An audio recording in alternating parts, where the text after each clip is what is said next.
Berlin is a beautiful city, you have seen it, lots of water, lots of green, lots of art, culture and history. And it's in the middle of Europe where East and West meet, where history was made more than once. There are 26 ministers who came to this summit from different countries. They all presented projects that advanced women, that involved partnerships between government, business, or civil society. So for 35 years, we come together to exchange solutions, whether it is from business, whether it is from government. What we wanted is to accelerate, to speed up women's access to economic futures that are better, to share, as I said, what works. Liebe Frau Vizepräsidentin des Deutschen Bundestages und liebe Frau Vizepräsidentin des Vietnam. Thay mặt cho đoàn đại biểu Việt Nam, tôi gửi đến bà Chủ tịch hội nghị. Demographics is key. It's key to understanding the major economic and social trends. Africa will experience a meteoric rise to reach 2.5 times its current population at the end of the century. Africa will represent more than twice as much as Europe, North America, and Latin America combined. Ensure that your organization is truly engaging with the stakeholders. No matter what political environment you're in, if you are not engaging at a local and national level, you are not part of the game. Now, we are still trying to grapple our heads around agents and AI and how this is going to influence the way that we live and work. And there is already a new technology looming on the horizon, now becoming more and more a possibility, and that's quantum computing. Because all this talk about AI is something that I think that we need to go back to basics. We need to understand what this means to a small, medium-sized enterprise. Should a CEO take a public position? I have, in my entire career, met and seen actually very few companies that have consistently taken public positions on social, political issues. We are inclusive. We are aware of the fact that we have 42,000 employees. We have 10 million private clients. So we need to make sure that we have our values, but that we do not exclude anyone. So we need to be very inclusive. And I think that is also very important when thinking about all the things. How do you ensure that your values are disseminated across the company? My values is actually, giving the people the trust. And of course, I want to earn the trust of my team.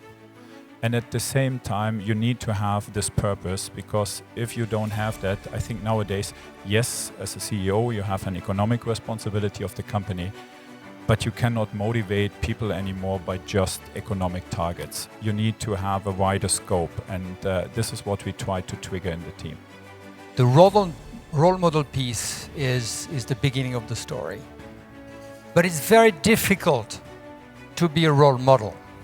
It's difficult because we fail, because we have our own limitations, etc. So it started with the narrative of saying that we strive to be a role model, but allow us to fail sometimes and show vulnerability, even though you have a high ambition. To do a true partnership, like a joint venture, which is something that we're doing with multiple companies, is I think a really good way to slowly expand into the global market, especially with when we talk about what's going on globally, and if you can show that partnerships and how we all work together so that each company, each country succeeds. I think that's a lead by example that we can do. All the women who paved the way for us. And I call upon the younger generation here in the room to do much more to promote equality. I see from where I stand a massive pushback against what our mothers, our grandmothers and ourselves have been fighting for. So let us agree that we will not let those granddaughters be silenced, have to abstain, and be constrained. It's an overwhelming feeling to be here to host the gala dinner of a Global Summit of Women, because it's very special, as you know, it's a 35th anniversary. Without Global Summit, I wouldn't be here today either.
Our career trajectories do not look like what they would have maybe 20 or even 10 years ago.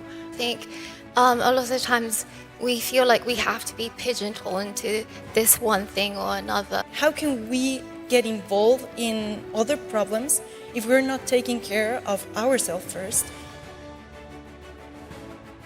The single greatest issue for working women today is the desire for balance, is the desire for choice, is the desire for autonomy over their own bodies. Access to contraception gives us that choice.